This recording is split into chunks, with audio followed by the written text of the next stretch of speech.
자, 이제 350페이지 공유죠. 의의는 공동소유의 원칙적 형태가 공유다. 이렇게 기억하시면 되고, 양거리 입원해가지고 공유의 성립변수에 공유 예가 나오거든요. 이거 외우는 거 아닙니다. 그러니까 우리가 조합의 소유 형태인 합의와 법인 아닌 사단의 소유 형태인 총유를 뺀 나머지 모든 공동소유가 뭐죠? 공유다. 이게 결론이에요. 그래서 다음 중 공유가 아닌 것을 물어보면 조합이나 법인 아닌 사단을 찾아내면 되는 거죠. 그 다음 우측에 보시면 공유자의 지분이 나오는데 가번 지분의 비율을 일단 균등한 것으로 추정합니다. 물론 달리 정할 수가 있고요.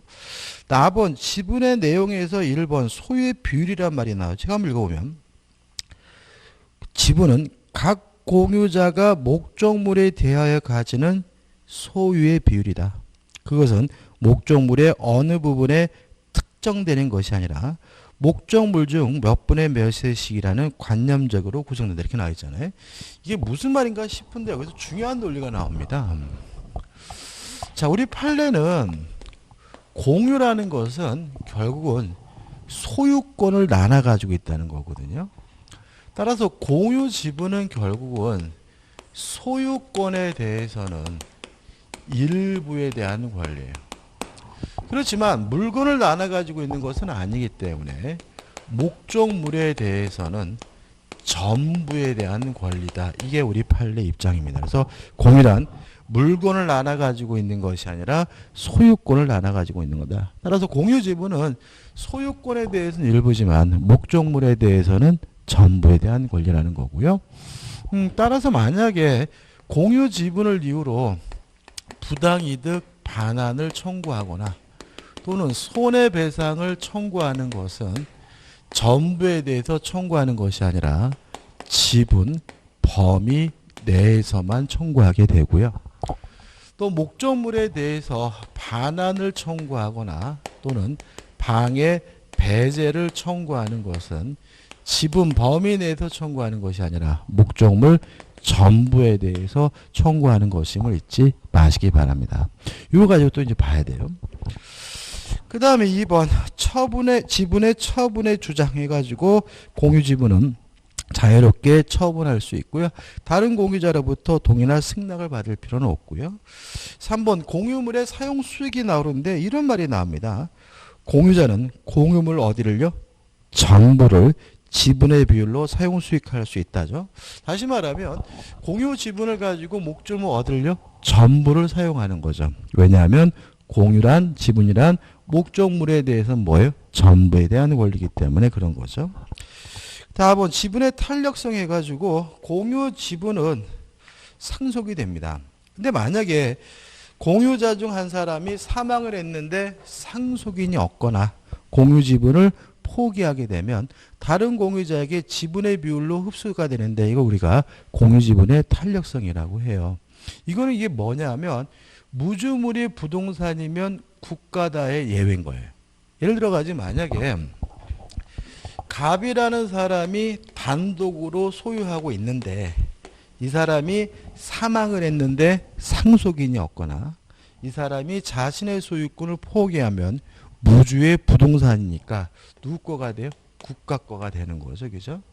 근데 만약에 이 건물이 갑을병의 공동 소유인데 을이 사망을 했는데 상속인이 없거나 또는 공유 지분을 포기하게 되면 을의 지분이 국유가 되는 것이 아니라 갑과 병에게 지분의 비율로 뭐가 돼요? 흡수가 되는데 이걸 우리가 공유 지분의 탄력성이라고 합니다.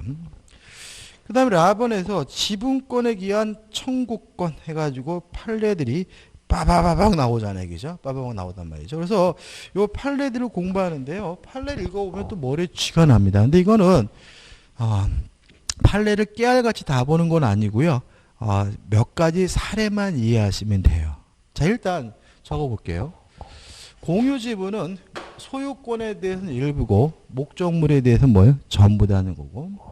그 다음에 목적물에 관한 보존 행위는 어떻게 합니까? 단독으로 하고 목적물에 관한 이용 계량과 같은 관리 행위는 지분의 뭐로 하죠?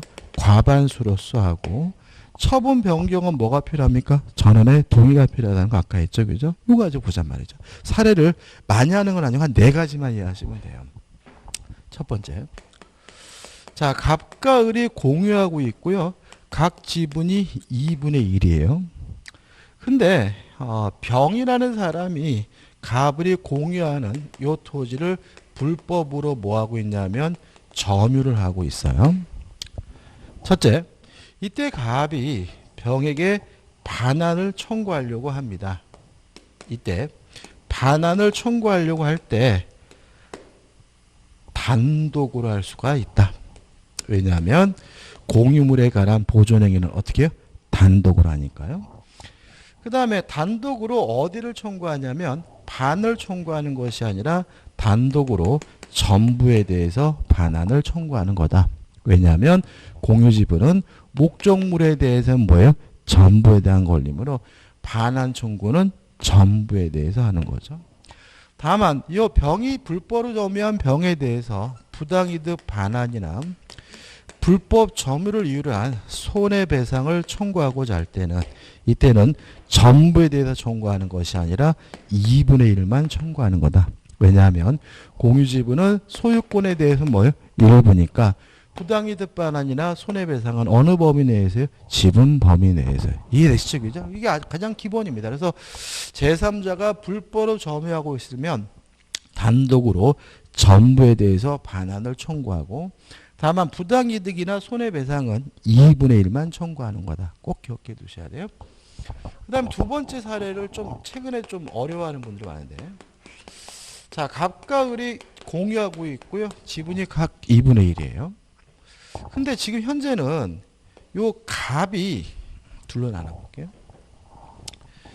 요 토지 전부에 대해서 혼자서 점유하고 사용 수익하고 있어요. 갑이. 또는 갑이 2분의 1만 점유하고 사용 수익하고 있어요. 이랬을 때 을은 갑에게 토지에 대한 반환을 청구하는 것이 가능함을 잊지 마시기 바랍니다. 왜냐하면 을의 공유 지분은 목적물에 대해서는 뭐예요? 전부에 대한 권리니까 갑이 토지 전체를 점유하고 있든 갑이 토지 일부를 점유하고 있든 을의 지분을 뭐하고 있는 거예요? 침해하고 있는 겁니다. 따라서 을은 갑에게 요 토지 전부에 대해서 뭐 할 수 있죠? 반환을 청구할 수 있고요. 그 다음에 부당이득 반환도 청구할 수 있는데 요거는 어떻게 해요? 전부를 점유하든 반을 점부하든 2분의 1에 대해서만 청구하게 됨을 주의하시기 바랍니다. 이유는 공유지분은 소유권에 대해서 뭐죠? 일부기 때문에 그런 거죠. 이해되시죠? 그죠? 이 정도. 그 다음에 세 번째로는 이런 겁니다. 갑의 지분이 3분의 2가 있고요. 을의 지분이 3분의 1입니다. 이런 상태에서 현재 갑이 요 토지 전부를 점유하고 사용 수익하거나 아니면 갑이 토지의 3분의 2 일부를 점유하고 사용 수익하고 있더라도 을은 갑에게 반환을 청구할 수 없음을 주의하시기 바랍니다. 왜냐하면 이 목적물을 점유하고 사용 수익하는 것은 공유물에 관한 이용행위 관리행위로서 지분의 과반수로서 결정합니다. 따라서 갑의 지분이 3분의 2, 과반수를 넘고 있다면 어떻게 이 토지를 사용 수익할 것인지 갑이 단독으로 결정할 수 있어요. 따라서 갑이 내가 다 쓰겠다라고 결정할 수 있는 거예요. 내가 3분의 2만 쓰겠다라고 뭐 할 수 있는 거예요? 결정할 수 있는 거예요. 그래서 여기서 보시면 반인 경우와 과반수인 경우에는 이게 권리가 천지 차이가 되는 거죠. 그래서 우리가 이런 것도 있잖아요. 이거 드라마 보면은 기업들 보면 50% 지분을 가진 사람하고 50.00001% 지분을 가진 사람하고는 뭐가 되는 거죠? 천지 차이예요. 최근에 문제되고 있는 게 뭐냐면 롯데그룹입니다. 롯데그룹이 어떤 문제가 있냐면 형하고 동생하고 지금 경영권 싸움을 하고 있잖아요. 아버님은 돌아가셨고. 근데 문제는 뭐냐면 이 롯데그룹의 지주회사격인 그 일본에 있는 기업이 지금 그 형의 지분이 딱 50%예요. 그러니까 동생보다 많아요. 동생보다 많긴 많은데 딱 50%니까는 실제로 이게 50%나 10%나 7%는 의미가 없는 거잖아요. 그죠? 그러니까 경영권 행사하지 못하는데 문제는 뭐냐면 이 큰아들이 아버지한테 주식 한 주를 증여받아요. 주식 한 주를. 근데 만약에 그 아버지가 주식을 한 주 증여한 것이 유효하다면 이제 그 형의 지분이 뭐죠? 과반수를 넘으니까 롯데그룹 전체 운영권이 누구한테 가요? 형한테 가는 거고요. 그래서 지금 재판 중입니다. 뭘 재판 중이냐면 동생 측에서는 신격호 회장님이 제정신이 아니었다. 그러니까 의사 무능력 상태에서 이루어진 얘기니까 주식 한 주 못 주겠다라고 주장하고 있고요. 근데 그 만약에 그 주식에 한 주가 얼마짜리인지 모르겠는데 그 한 주에 따라서 롯데그룹 전체 운영권이 뭐죠? 경영권이 좌지우지되는 일이 벌어지는 이유는 50%의 지분과 50.00001% 지분은 뭐예요? 천지 차이이기 때문에 그렇고요.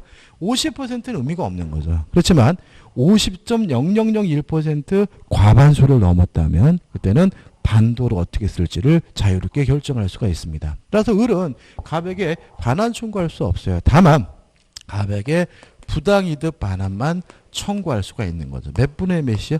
3분의 1에 대해서. 이해되시죠? 그죠? 자, 그 다음에 마지막입니다. 최근엔 또 여기서 시험 문제 잘 내요. 갑의 지분이 3분의 2고요.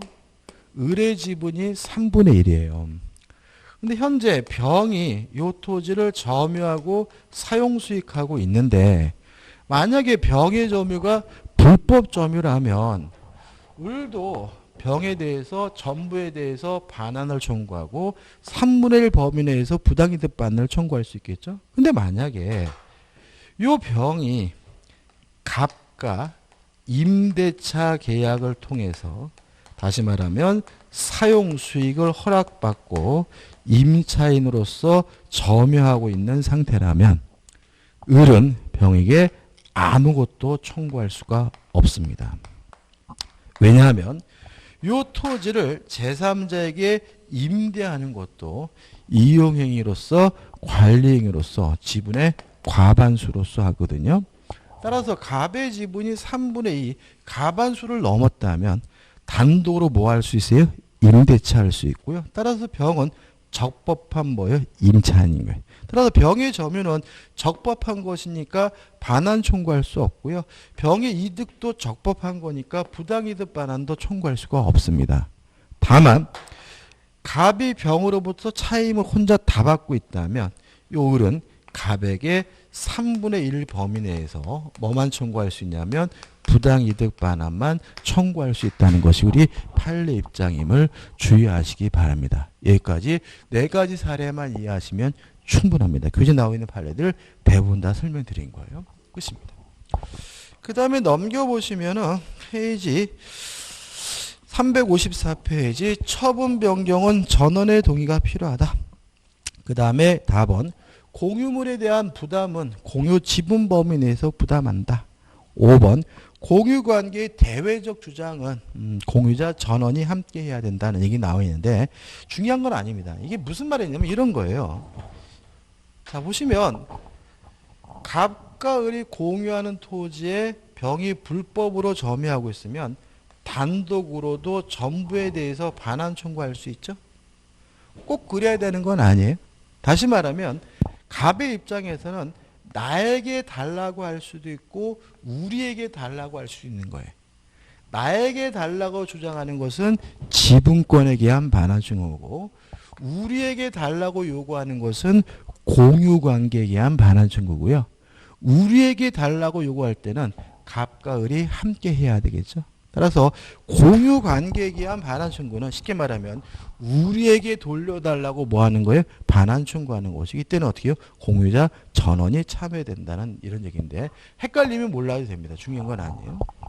그 다음 6번에서 공유물의 분할이죠. 일단 공유물의 분할은 자유롭습니다. 다만 우측에 메뉴에 보시면 분할 금지 특약을 하는 것은 가능한데요. 아무리 길어도 5년을 넘지 못하고요. 이 불분할 특약을 가지고 제3자에게 대항하려면 뭐가 필요하냐면 등기가 필요합니다. 까지는 일단 기본적으로 기억할 것이죠. 다시 한번요. 공유물의 분할은 자유롭고 다른 공유자의 동의나 승낙을 받을 필요가 없는데 불분할 특약을 하는 것은 가능하다. 다만 아무리 길어도 5년을 넘지 못하고요. 또 제3자에게 대항하려면 뭐가 필요하죠? 등기가 필요하다죠. 좀 내용을 좀 생각해 보자고요. 자, 갑과 을이 공유하고 있고 지분이 각 2분의 1이라고 가정을 해볼게요. 근데 갑이 을에게 공유물 분할하자라고 공유물 분할을 청구하면 을은 뭐 하지 못하냐면 거부하지 못해요. 자, 공유물의 분할이 자유롭다는 말은 갑은 분할하고자 할 때 을로부터 뭐 받을 필요 없어요? 동의나 승낙을 받을 필요가 없다는 얘기잖아요. 따라서 을은 거부할 수 없다. 공유물 분할 청구권의 법적 성질은 뭐가 되는 거죠? 형성권이 되는 거죠. 이해되시죠? 자, 근데 문제는 갑이 분할하자 그러면 을이 분할 못하겠다라고 뭐 할 수는 없어요? 거부할 수는 없어요. 그렇지만 어떻게 분할할 것인지 분할 방법에 대해서는 반드시 뭐가 필요하냐면 협의가 필요합니다. 자, 이런 얘기죠. 자, 이 땅이 지금 갑과 을이 공유하고 있는데 갑이 분할하자 그러면 을이 분할 못한다 짜샤라고 뭐 할 수는 없어요? 거부할 수는 없고, 다만 이 땅을 어떻게 분할할 것인지에 대해서 분할 방법에 대해서는 갑과 을이 반드시 뭘 해야 돼요? 협의를 해야 되는데, 협의가 이루어졌다면 이걸 뭐라 그러냐면 협의 분할이라고 해요. 협의 분할은 세 가지가 있습니다. 진짜 잘라갖는 것, 현물 분할. 또 제3자에게 팔고 돈으로 나눠갖는 걸 우리가 대금 분할. 또는 공유자 중 한 사람이 소유권을 갖고 다른 사람에게 돈을 주는 것을 가액 분할 또는 가격 배상에 의한 분할이라고 해요. 자, 이런 얘기죠. 자, 땅을 진짜 요렇게 갑과 을이 잘라가졌다. 이게 뭐죠? 현물 분할. 제3자 병에게 팔고 갑과 을이 매매 대금을 나눠 가졌다. 이게 뭐죠? 대금 분할. 아니면 갑이 땅을 갖고 을에게 돈으로 배상해 줬다. 이게 뭐죠? 가액 분할 또는 가격 배상에 의한 분할이거든요. 근데 요즘 생각해 볼 것은 현물 분할은 교환이에요. 대금 분할은요, 가격 배상은 뭐냐면 매매예요. 현물 분할이 왜 교환이 한번 말씀드릴게요. 자, 보세요. 갑의 공유 지분은 목적물 전부에 대한 권리잖아요. 그죠? 을의 지분도 목적물 전부에 대한 권리잖아요. 근데 이렇게 잘라 가지면 결국은 을의 땅에 있는 갑의 지분을 이쪽으로 몰고요. 갑의 땅에 있는 을의 지분을 이쪽으로 몰겠죠. 그러면 상호간에 뭐가 있는 거죠? 재산권의 이전이 있는 것이니까 법적 성질이 뭐가 되죠? 교환인 거고요. 물론 대금 분할이나 가격 배상에 의한 분할은 돈 주고 하는 거니까 뭐가 되겠어요? 매매가 되겠죠. 자, 이걸 제가 자세히 설명드린 이유는, 자, 협의 분할은 교환 아니면 매매니까, 계약이니까, 법률 행위에 의한 물권 변동이니까 뭐가 필요한 거죠? 등기가 필요한 거죠. 다시 말하면 협의 분할이 됐다는 이유로 물권이 변동되려면 뭐가 필요합니까? 등기가 필요하다. 왜요? 법률에 의한 물권 변동이니까요. 이에 반해서 그 다음에 또 교환 아니면 매매이기 때문에 공유자 간에는 상호 간에는 담보 책임을 부담하게 되는데, 담보 책임에 대한 구체적인 내용 우리가 나중에 볼 겁니다. 끝이에요. 자, 근데 만약에 협의가 이루어지질 않았어요. 그러면 재판을 통해서 분할하게 되는데, 이 재판상 분할이 결국 뭐냐면 형성 판결인 거죠. 자, 우리가 형성권에 의한 판결을 우리가 뭐라 그랬죠? 형성 판결이라고 했고, 형성 판결에 의한 물권 변동은 뭐 할 필요 없죠? 등기할 필요가 없는 거죠. 따라서 협의 분할은 법률행위에 의한 물권 변동이니까 뭘 해야 돼요? 등기를 해야 되지만, 재판상 분할은 형성권에 의한 판결, 형성 판결이니까 등기하지 않아도 물권이 변동된다는 거 주의 바라고요. 물론 재판상 분할도 뭐가 원칙이냐면 현물 분할이 원칙입니다. 다만 현물로 분할하기가 어렵다면 법원은 경미할 것을 명령하는 것도 가능하고요. 경미할 것을 명령하게 되면 이게 뭐가 되냐면 대금 분할이 되겠죠. 자, 여기까지 왔는데 우리가 좀 조심할 점은 두 가지예요. 한 가지인데. 첫째, 분할 방법에 대해서 협의가 이루어지지 않는 경우에만 재판상 분할을 청구할 수 있다. 만약에 어떤 형태든 분할 방법에 대해서 협의가 이루어졌다면 재판상 분할을 청구할 수는 없어요. 자, 이런 얘기죠. 자, 갑과 을이 공유하고 있는 이 토지에 대해서 갑이 소유권을 취득한 을에게 돈으로 보상해 주기로 했어요. 그러면 가격 배상에 의한 분할이잖아요. 근데 협의가 이루어졌는데 갑이 을에게 돈을 안 줘요. 그러면 을은 재판상 분할을 청구할 수는 없습니다. 왜냐하면 분할 방법에 대해서 뭐가요? 협의가 성립됐으니까요.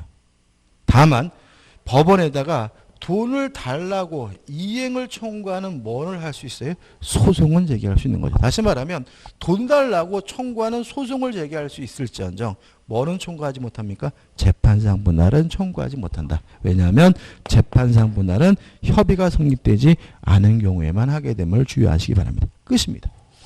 그래서 교재 보시면은 분할의 방법 해가지고 우측에 내용이 나와 있죠. 한번 보시면 될 것 같고 하단에 협의에 의한 분할, 재판에 의한 분할이 나오고 넘겨보시면 판례들이 더럽게 많이 나와 있는데 가장 중요한 것은 뭐냐면 협의가 성립되지 않은 경우에만 무엇을 청구할 수 있죠? 재판상 분할을 청구할 수 있다는 점. 그 다음에 재판상 분할은 형성 판결이기 때문에 뭐 할 필요 없죠? 등기할 필요가 없다는 점. 물론 재판 과정에서 협의가 성립하게 되면 이제 뭐가 되는 거죠? 협의 분할이니까 등기를 해야 된다는 점이 판례에 나와 있는 거죠. 일단 우측에 보시면 분할의 효과 해가지고 A, 공유자 사이에 담보 책임을 발생한다. B, 분할의 효과는 과거로 뭐 하지 않습니까? 소급하지 않는다. 그 다음에 마지막에 뭐가 나오냐면 판례가 나와 있죠. 이 판례 좀 이해하셔야 됩니다. 자, 한번 생각을 해볼게요. 갑과 을이 공유하고 있고요. 각 지분이 2분의 1인 토지가 있어요. 이 토지에 대해서 갑이 저당권을 설정하려고 해요. 갑이 자신의 지분에다가 저당권을 설정하려고 할 때 을로부터 동의나 승낙을 받을 필요는 없습니다. 왜냐하면 공유 지분은 자유롭게 처분할 수 있다는 말 속에서 공유 지분에다가 저당권을 설정하는 것도 자유롭고요. 공유 지분에다가 저당권을 설정하고자 할 때 다른 공유자로부터 동의나 승낙을 받을 필요는 없어요. 근데 문제는 이 공유 지분은 목적물에 대해서는 뭐에 대한 권리예요? 전부에 대한 권리이기 때문에 이 저당권은 토지 전체에 다 설정이 된다는 것이죠. 물론 소유권에 대해서는 뭐만요? 반만 설정된다 하더라도. 따라서 이 상태에서 현물 분할이 이루어져서 여기는 갑의 땅, 여기는 을의 땅이 되더라도 이 저당권은 여전히 이 토지 전체에 다효력을 미치고 있음을 주의하시기 바랍니다. 왜냐하면 공유지분은 목적물에 대해서는 어디에 대한 권리예요? 전부에 대한 권리이기 때문에 그렇습니다. 판례 한번 읽어볼게요. 갑을의 공유인 부동산 중 갑의 지분이 설정된 근저당권 등 담보 물권은 특단의 합의가 없는 한 공유물 분할이 된 뒤에도 종전의 지분 비율대로 어디요? 공유물 전부 위에 그대로 존속하고 근저당권의 설정된 갑 앞으로 분할된 부분에 당연히 집중되는 것은 아니다. 이런 일이 벌어지는 이유는 뭐라고요? 공유지분은 목적물에 대해서는 뭐에 대한 권리? 전부에 대한 권리이기 때문에 그렇고요. 약간 상식적이지 않은 것처럼 느껴지기 때문에 잘 되니까 기억해 두시기 바랍니다. 넘겨보시면 이제 뭐가 나오냐면 대표 예제가 나와요. 갑은 5분의 3, 을은 5분의 2의 X 토지를 공유하고 있다. 다음 설명은 틀린 거죠. 그러면 갑의 지분이 5분의 3 갑한수를 넘었음을 알 수가 있죠. 그죠? 이런 사례가 나올 것임 우리가 알 수가 있죠. 이런 사례가 있죠. 1번. 갑이 을과 협의 없이 X 토지를 병에게 임대했어요. 정당하죠. 그죠? 왜요? 갑의 지분은 5분의 3. 뭘 넘었어요? 갑한수를 넘었으니까요. 을은 병에게 X 토지 인도를 청구할 수 없다. 맞는 질문이죠. 2번. 갑의 이 을과 협의 없이 X토를 병에게 임대한 경우 병은 을의 지분에 상응하는 차임 상당액을 을에게 부당 이득으로 반환할 의무가 없다. 맞는 질문이죠. 그죠? 그래서 1과 2번은 맞는 거죠. 2번 을의 지분은 뭡니까? 5분의 2. 갑한수가 안 되죠? 갑의 협의 없이 X토지를 병에게 임대한 경우 그러면 적법하지 않죠. 그죠? 을의 지분은 몇 분의 몇입니까? 5분의 2니까. 따라서 갑은 병에게 X토지 인도를 청구할 수 있다. 맞는 지문이고요. 4번 을은 갑과의 협의 없이 X토지 5분의 2에 해당하는 특정 부분을 배타적으로 사용 수익할 수 있다. X죠. 왜요? 을의 지분은 5분의 2 갑한수가 안 됐거든요. 따라서 다른 공유자 중 한 사람이 토지를 일부든 전부든 점유하고 있는 경우에는 다른 공유자는 전부에 대해서 뭐 할 수 있어요? 반환 청구할 수 있다는 논리가 되니까 답은 뭐죠? 4번이 되는 거죠. 5번 갑이 X토지 전부를 을의 동의 없이 매도하여 매수인 명의로 소유권 이전 등을 마쳤어요. 자, 이거는 조심할 것은 뭐냐면 갑의 지분 범위 내에서는 유효하다는 것이 우리 판례 입장에는 기억해 두시고 따라서 5번은 뭐죠? 맞는 지분이. 따라 틀린 것은 뭐죠? 4번이 됩니다. 그 다음에 7번 구분 소유적 공유 다른 말로는 상호 명의 신탁이라고 해요. 자, 개념이 이런 겁니다. 한 필지 토지를 따로따로 구분해서 소유하고 있으면서 등기는 갑과 을의 공유로 등기하고 있으면 이걸 우리가 구분 소유적 공유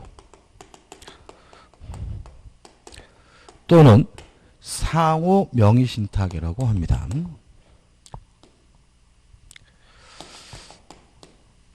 구분 소유적 공유가 왜 그런지 이해되시죠? 그죠? 그러니까 다시 말하면 구분해서 소유하고 있으면서 등기는 뭐를 공유로 하고 있다 그래서 구분 소유적 공유고 상호 명의 신탁이란 말이 왜 그러냐면 생각해 보자고요. 명의 신탁이라는 말은 이름을 빌리는 계약이잖아요. 그럼 상호 이름을 빌려줬다는 얘기잖아요. 자, 보자고요. 지금 갑과 을의 공유로 등기되어 있으면 등기부상으로는 을의 지분은 토지 전체에 있는 거고요. 갑의 지분도 토지 전체에 있는 거잖아요. 등기부상으로는. 근데 실제로는 뭐죠? 여기까지만 갑의 거, 여기부터 뭐죠? 을의 것이니까 결과적으로 상호간에 뭐 하고 있는 것처럼 보여요? 이름을 빌려주고 있는 것처럼 보여서 이걸 우리가 상호 명의신탁이라고 해요. 다시 말하면 한 필지 토지를 따로따로 구분해서 소유하고 있으면서 등기는 갑과 을의 공유로 등기하고 있으면 이거 우리가 상호 명의신탁이라고 해요. 결론은 간단합니다. 대내적으로는 지들끼리는 공유해. 대내적으로는 분리된 땅이. 대외적으로는 공유입니다. 이게 무슨 말이냐면 갑과 을 자기들끼리는 이미 뭐죠? 분리된 땅에 다른 땅이고 대외적으로는 공유라는 말은 제3자에 대해서 뭐죠? 공유고 왜 등기가 공유로 되어 있어요. 그래서 실제로 등장인물을 조심하시면 돼요. 만약에 갑과 을 두 사람만 등장했다면 이 땅을 뭐죠? 별개의 땅이라고 이해하시고 지문을 이해하시면 되고요. 병이나 정이나 제3자가 등장했다면 이 땅을 뭐로 이해하시면 돼요? 공유로 이해하셔서 문제를 보시면 돼요. 그래서 상호 명의 신탁 구분소유적 공유는 결론은 뭐죠? 지들끼리는 뭐죠? 분리된 땅. 대외적으로는 뭐가 되죠? 공유. 이게 뭐죠? 결론인 거예요. 그 다음에 우측에 보시면 이런 말이 나옵니다. 공유물 분할 청구 불가적이죠. 왜 구분소유적 공유는 공유물 분할을 청구할 수 없을까요? 이미 자기들끼리는 뭐예요? 분리된 땅이죠. 별개의 토지죠. 이미 분리된 땅이니까 뭐 할 수 없겠어요? 분할을 청구할 수가 없겠죠. 이해되시나요? 자기들끼리는 뭐죠? 분할된 땅이니까. 그 다음에 4번 부동산 점유 취득시효 문제는 이것도 결국은 지들끼리는 뭐죠? 별개의 땅인 거니까 한번 보시기 바라는데 나중에 설명드릴게요. 중요한 건 아닙니다. 대표해 볼게요. 갑은 자신의 X토지의 일부를 특정 Y 부분 특정하여 특정하여 을에게 매도하면서 토지를 분할하는 등의 절차를 피하기 위하여 편의상 을에게 Y 부분의 면적 비율에 상하는 공유 지분 등기를 마쳤죠. 그러면 갑과 을의 땅은 뭐죠? 분리된 땅이죠. 근데 대외적으로 뭐 한 거죠? 공유한 것이니까, 공유로 등기한 것이니까 대내적으로는 분리된 땅, 대외적으로는 공유인 거죠. 1번. 을은 갑에 대하여 공유물 분할을 청구할 수 없다. 맞죠? 왜? 이미 분리된 땅이니까. 답은 뭐죠? 1번이죠. 2번. 을은 갑의 동의 없이 Y 부분을 제3자에게 처분할 수 없다. X죠? 그죠? 을과 갑은 이미 뭐죠? 분리된 땅이니까. 3번. 을이 Y 부분을 점유하는 것은 권한의 성질상 타주점이다. X죠. 자, 을이 왜 Y 부분을 점유하게 됐습니까? 매수했죠? 매매죠? 그러니까 뭐죠? 자주점이죠. 4번. 을이 Y 부분이 아닌 갑소유 토지 소유 부분의 건물을 신축한 경우에 법정지상이 성립한다. X에. 좀 이따 우리가 볼 건데 법정지상권이 성립되려면 같았다가 달라져야 돼요. 근데 만약에 을이 갑의 땅 위에다 건물을 신축했다면 신축할 때부터 토지와 건물의 소유자가 다르기 때문에 법정지상권이 발생할 수는 없는 거예요. 5번. 을이 Y 부분을 불법 점유하는 병에 대하여, 자, 제3자에 대해서는 뭐죠? 공유죠? 공유니까 단독으로 불법으로 점유한 사람에게 전부에 대해서 뭐 할 수 있어요? 반환을 청구할 수 있는 것이니까 병에 대하여 공유물의 보존행위로 그 배제를 구할 수 없다. X가 되는 거죠. 답은 뭐죠? 1번입니다. 자, 넘겨보시면 이제 합의가 나옵니다. 합의는 다 한 겁니다. 의의가 뭔가요? 동업과 같은 조합의 소유 형태가 뭐죠? 합의죠.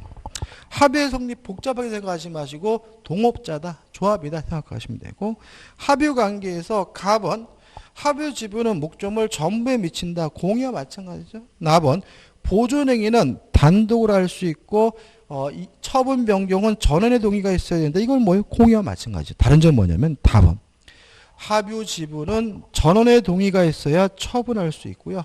합의물의 분할은 뭐 할 수 없어요? 청구할 수 없고, 오른쪽 메뉴에 있는 판례는 뭐겠습니까? 합의 지분은 뭐 되지 않아요? 상속되지 않는다는 판례입니다. 자, 우측에 대표이제 풀어보면 합의에 관한 설명으로 틀린 것은 1번. 합의 재산에 관하여 합의자 중 1인이 임의로 자기 단독 명의의 소유권 보존 등기를 했다면 이 등기는 전부가 뭐입니까? 따로 기억해 두셔야 돼요. 따라서 자신의 지분 범위 내에서 유효한 등기다. X입니다. 2번. 보존행위는 뭐죠? 단독이니까 합의물에 대한 보존행위는 특이하게 없는 한 합의자 각자가 할 수 있다. 맞는 질문이죠. 3번. 합의자 중 일부가 사망한 경우 특이하게 없는 한 합의물은 잔존 합의자 이상이면 2인 이상이면 잔존 합의자 합의로 귀속된다. 맞아요. 왜요? 합의 지분은 뭐 되지 않아요? 상속되지 않으니까요. 4번. 부동산에 관한 합의 지분의 포기는 등기하여 효력이 생긴다. 맞나요? 자, 우리가 법률행위면 등기해야 되고요. 법률행위가 아니면 등기할 필요가 없죠. 합의 지분의 포기는 단독행위입니다. 법률행위죠. 법률에 뭐가 있어요? 계약과 단독행위. 그래서 공유 지분을 포기하든 합의 지분을 포기하든 포기는 뭐가 돼요? 단독행위고 법률행위니까 뭘 해야 돼요? 등기를 해야 되므로 등기하여 효력이 생긴다. 맞는 질문이죠. 5번. 조합체 해산으로의 합의는 종료한다. 맞는 질문입니다. 그 다음 3번. 교회나 종중과 같은 법인 아닌 사단의 소유 형태가 뭐가 되죠?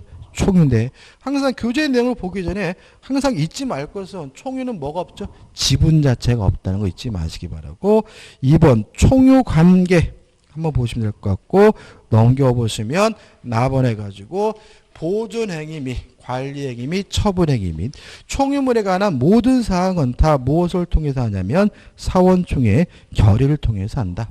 그 다음에 4번 총유는 지분이 없기 때문에 다니면 권리가 있고 관두면 뭐죠? 땡이다. 이런 얘기고요. 그 다음에 핵심 판례가 나오죠.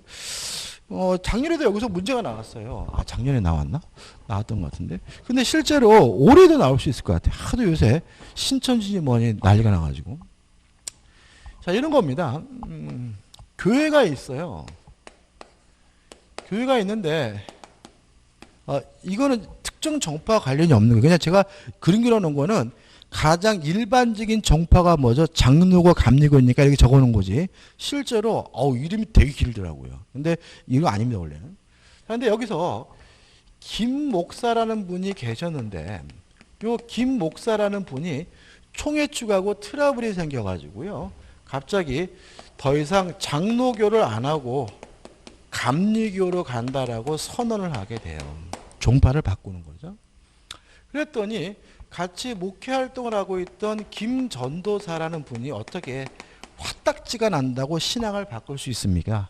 우리는 계속 장로교를 고수해야 됩니다라고 주장을 하게 되고요.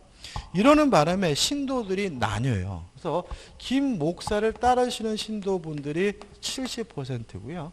김 전도사를 따르시는 분들이 30%예요. 그러다 보니까 이 김 전도사 측이 교회에서 축출이 돼가지고 고수부지에서 천막 치고 예배 보는 일이 벌어졌어요. 근데 이 김 전도사 측이 어떤 생각을 하게 되냐면 이 교회 재산은 목사님의 개인 재산이 아니라 신도들의 공동 소유고 총유인데 총유는 뭐가 없죠? 지분이 없잖아요. 관두면 땡이잖아요. 그래서 만약에 이 김 목사 측의 장로교에서 감리교로 가는 이 행태가 만약에 교회를 탈퇴하는 것이라면 원래 교회를 뭐예요? 탈퇴하는 것이라면 오히려 교회를 비워줘야 될 사람은 김 목사 측이 아니냐 해가지고 김 전도사 측이 김 목사 측을 상대로 교회 명도 소송을 제기하게 됩니다. 이해되시죠? 그죠? 자, 이거에 대해서 우리 판례는 굉장히 재판 오래 했는데 일단 원칙입니다. 원칙. 교회가 이런 얘기죠. 제목을 써야죠. 자, 신도들이 탈퇴를 했습니다. 탈퇴를 했을 때 교회 재산은 누구 것이 되느냐에 대해서 원칙. 탈퇴하면 땡인 거다. 따라서 개인적으로 탈퇴하든 집단적으로 탈퇴하든 교회 재산은 남아있는 잔존고인들의 총유가 되는 거다. 이게 원칙이에요. 그럼 여기까지 보면 누가 이긴 것 같아요? 김 전도사 측이 이긴 것 같죠. 근데 여기서 우리 판례가 예외를 인정합니다. 다만 예외 탈퇴한 교인이 3분의 1을 초과했다면 몇 분의 몇이요? 3분의 2. 이때는 오히려 탈퇴한 교인들의 총유가 되고 잔존 교인들은 권리가 없다라고 판시를 하게 됩니다. 이유는 8기름에 나와 있는데 3분의 2의 찬성이 있다면 이렇게 정파를 바꾸는 것도 정당하다는 입장입니다. 따라서 만약에 이 사례처럼 탈퇴한 교인이 70% 3분의 1을 초과했다면 이 교회 재산 누구 거죠? 탈퇴한 교인들인 김 목사 측 거기 때문에 명도해 줄 필요가 없다라고 판시하고 있어요. 여기서 조심할 것은 뭐냐면 교회 재산은 나눠 가질 수가 없습니다. 자, 우리 판례는 도 아니면 뭐예요? 네 거 아니면 내 거예요. 원칙 잔존 교인 거 아니면 뭐죠? 탈퇴한 교인 거라는 것은 교회 재산은 신도들이 뭐 할 수 없어요? 나눠 가질 수가 없는 거고 따라서 만약에 신도들이 탈퇴한 경우에 교회 재산은 분열된다. 신도들이 나눠 갖는다. 이런 식의 지문이 나오면 다 뭐가 돼요? X가 됨을 주의하시면 3분의 2까지 물어보진 않고요. 교회 재산은 뭐 할 수 없어요? 나눠 가질 수가 없다. 왜냐하면 교회 재산은 목사님의 개인 재산이 아니라 신도들의 총유인데 뭐가 없기 때문에 지분이 없기 때문에 이런 거죠. 자, 우측에 보시면 대표지가 나와 있죠. 공동 소유에 관한 설명으로 옳은 것은 1번 공유물 분할 금지 약정은 갱신할 수 있다. 물론 맞습니다. 답은 뭐죠? 1번이죠. 2번 합유자는 다른 합유자의 동의 없이 합유 지분을 처분할 수 있다. X죠. 3번 비법인 사단의 사원은 단독으로 총유물의 보존 행위를 할 수 있다. X입니다. 왜냐하면 총유물에 관한 모든 행위는 보존 행위도 단독으로 하는 것이 아니라 사원총회의 결의를 통해서 하니까요. 4번 합유자 1인이 사망하면 특별한 사정이 없는 한 그의 상속인이 그의 지분을 포괄 승계한다. X입니다. 합유 지분은 뭐 되지 않아요? 상속되지 않으니까요. 5번 공유자 1인이 그 지분의 저당권을 설정한 후 공유물이 분할된 경우 다른 약정이 없으면 저당권은 저당권 설정자 앞으로 분할된 부분에 집중된다. X입니다. 왜냐하면 공유 지분은 목적물에 대해서는 뭐에 대한 권리죠? 전부에 대한 원리이기 때문에 그런 거죠. 따라 답은 뭐죠? 1번이 되는 거죠. 여기까지고요. 좀 쉬었다가 지상권으로 들어가도록 하겠습니다.